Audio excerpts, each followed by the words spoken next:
সুবহানাল্লাহ। যে ব্যক্তি বলে ইন্নাল্লাযীনা ক্বালু রাব্বুনাল্লাহ, আল্লাহ আমার জন্য যথেষ্ট, আল্লাহ বলে বান্দা আমি তোমার জন্য যথেষ্ট।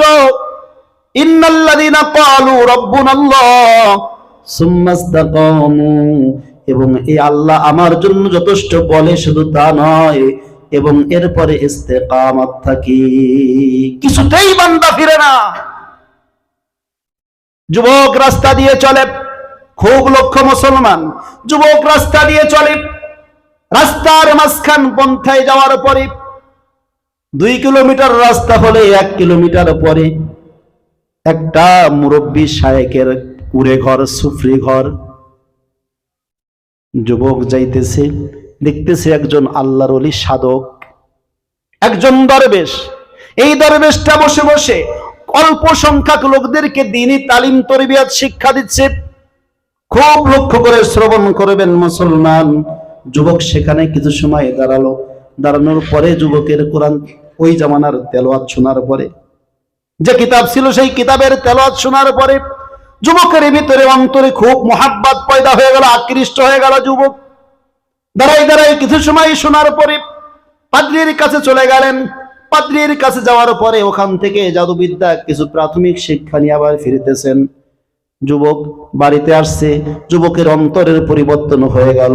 যুবক বলে বুঝলাম না, পাদ্রীর কাছে গেলাম, উনি যেন কি মন্ত্র শিক্ষা দিল, ভালো লাগলো না, কিন্তু এই আল্লাহর ওলি দরবেশ কি যেন পড়তেছিল আর কি যেন বলতেছিল, এটা বড় আমার কাছে মজা লেগেছে। সুবহানাল্লাহ। যুবক বাড়িতে বসে বসে নিয়াত করছে, এখন আমি যে বলেছি দরবেশের কাছে যাই। আজকে সকাল সকাল বের হয়েছে, রাস্তায় দরবেশের ঝুপড়ির ভিতরে গেছে। দরবেশের কাছে খানকায় যে কিছু দিনের নসিহাত শিক্ষা করেছে, তাসবিহাত শিক্ষা করেছে, উপদেশ বাণী গ্রহণ করেছে। দরবেশকে বলে বাবা আপনার কাছে আসতে চাই, কিন্তু আমাকে যে রাজার কাছে, রাজা যে আমাকে পাদ্রীর কাছে এই জাদুবিদ্যা শিক্ষার জন্য ইনভাইট করেছে, নিয়োগপত্র দিয়ে দিয়েছে, আমার সারা জীবনের জাদুবিদ্যা শিক্ষা গ্রহণ করে করাই লাগবে। আপনার কাছে আসতে চাইলেও আমি আসতে পারি না। আল্লাহর ওলি দরবেশ বলতেছে বাবা শোনো, আমার কাছে যখন তুমি জাদুবিদ্যা শিক্ষার জন্য রাস্তায় বের হবা বাসা থেকে, তখন তুমি কিছু সময় মাত্র ওয়েট করবা, কয়েকটা জিনিস শিক্ষা গ্রহণ করে যাবা, অল্প সময় কিছু তালিম তরবিয়ত নিয়ে যাবা। যুবক বলে হুজুর ঠিক আছে। এরকম ভাবে চলতে শুরু করেছে। কয়েকদিন পরে যুবক বলে হুজুর দরবেশ সাহেব আমার বাড়ি থেকে চাপ আসে, আপনার কাছ থেকে যখন বাসার দিকে যাই তখন বাসার আব্বা আম্মা আমাকে রাগ করে, বলে কোথায় ছিলি এত সময়, লেট হলো কেন? আবার যখন আপনার কাছ থেকে দরবেশের কাছে যাই, ওই জাদুবিদ্যা শিখতে পাদ্রীর কাছে যাই, তখন জাদুকর বলে কিরে বাচ্চা এত লেট করলি কেন, দেরি করলি কেন? হুজুর আমি বড় সমস্যার ভিতরে পড়েছি। সমস্যা হয় কি না? মাঝখানে পথ, মাঝখানে দ্বীনি তাকাজা, ঈমান শিক্ষার কারখানা, ঈমান শিক্ষার মাদ্রাসা, দর্স। ইন্নাল্লাযীনা ক্বালু রাব্বুনাল্লাহ, পাদ্রী বলে, আল্লাহর ওলি দরবেশ বলে শোনো বাবা, বাসায় যখন যাবা দ্বীন শিক্ষার জন্য কিছু কৌশল অবলম্বন করবা। মিথ্যা না, তবে সত্যিও না। ঈমান আনার জন্য, ইসলামের জন্য কিছু বাতিলের সঙ্গে কৌশল করতে হয়, ঘোরায় ফিরায় চলতে হয়। কথা কোন ঠিক কি ঠিক না? এক আল্লাহর ওলি মসজিদের ভিতরে আছেন, খুব লক্ষ্য করেন, এক আল্লাহর ওলি মসজিদের ভিতরে আছেন।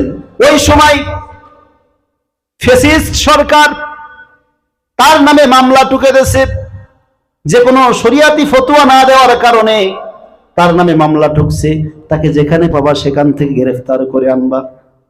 কিন্তু পুলিশ গেছেন হুজুরকে ধরার জন্য। হুজুর নফল নামাজের ভিতরে ছিলেন, হুজুর নফল নামাজ পড়তেছিলেন, তাশাহুদে বসে দোয়া কালাম করে সালাম ফিরাইছেন। হঠাৎ করে মসজিদে পুলিশ হাজির হয়ে গেছেন। হুজুরকে জিজ্ঞেস করে হুজুর অমুককে দেখছেন নাকি? ওই জামানার পুলিশ হুজুরকে চিনত না, উনার কাছে জিজ্ঞেস করেন, হুজুর তাকে দেখছেন নাকি? হুজুর যেখানে দাঁড়াইছিলেন, খুব লক্ষ্য করেন, হুজুর যেখানে দাঁড়াইছিলেন সেখান থেকে একটু সরে গেলেন, সরে গিয়ে বললেন, বাজান এই মাত্র তাকে এইখানে দাঁড়ানো দেখছি, এই মাত্র সেইখানে দাঁড়াইছিল।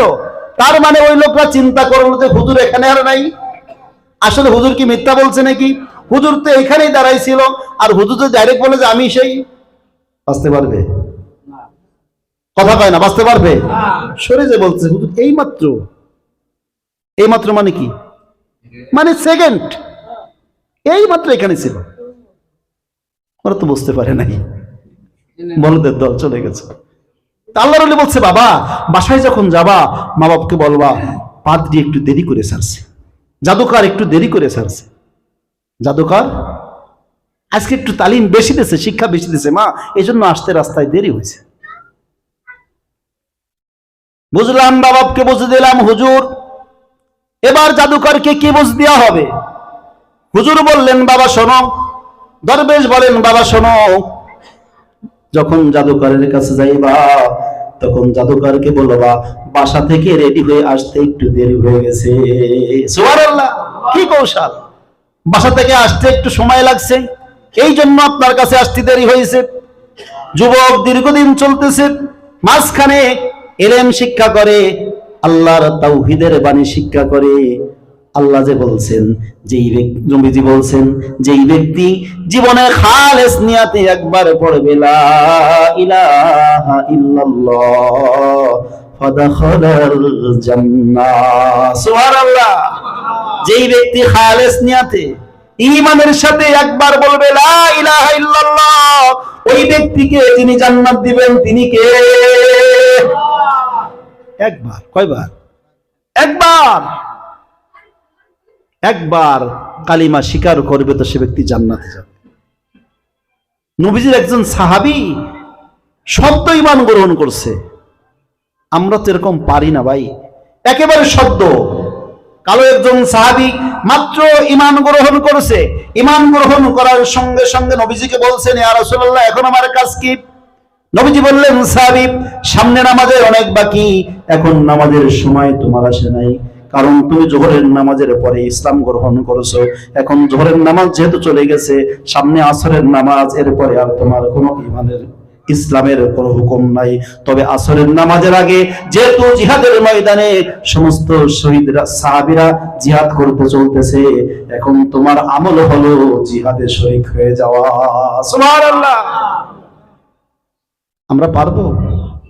ঈমান আনছে, সাথে সাথে জিহাদে শরীক হয়েছে। সুবহানাল্লাহ। তুমুল যুদ্ধ চলছে, যুদ্ধ করতে করতে ওই 90 সাহাবী শাহাদাত বরণ করেছেন। সাহাবীরা সমস্ত লাশ যখন গ্রহণ করেছেন, ওই সাহাবীকে কোন সাহাবী চিনে না, কারণ নবীজির হাতে মাত্র বায়াতে ইসলাম গ্রহণ করেছেন। সাহাবীদের বন্ধু হয়ে পারে নাই, তবে নবীর সাহাবী হয়ে গেছে। সুবহানাল্লাহ। সাহাবীরা বলে, ইয়া রাসূলুল্লাহ সমস্ত শহীদদের লাশ আমরা খুঁজে খুঁজে বের করলাম, তবে একজন লোকের লাশ আমরা চিনতে পারতেছি না, এটা কি আমাদের মুসলমানদের দলের লোক নাকি কাফেরদের দলের লোক? নবীজি বললেন, লাশটাকে আমার কাছে আনো। অথবা নবীজি লাশের কাছে গেলেন, নবীজি দেখে বললেন, আহারে তোমরা তাকে চেনো না, এই মাত্র ঘন্টা হলো না, এই আমার আশিক আল্লাহর মুহাব্বতের বান্দা, এই ব্যক্তি জান্নাতের পাখি হয়ে জান্নাতের ভিতরে ওড়া শুরু করে দিয়েছে।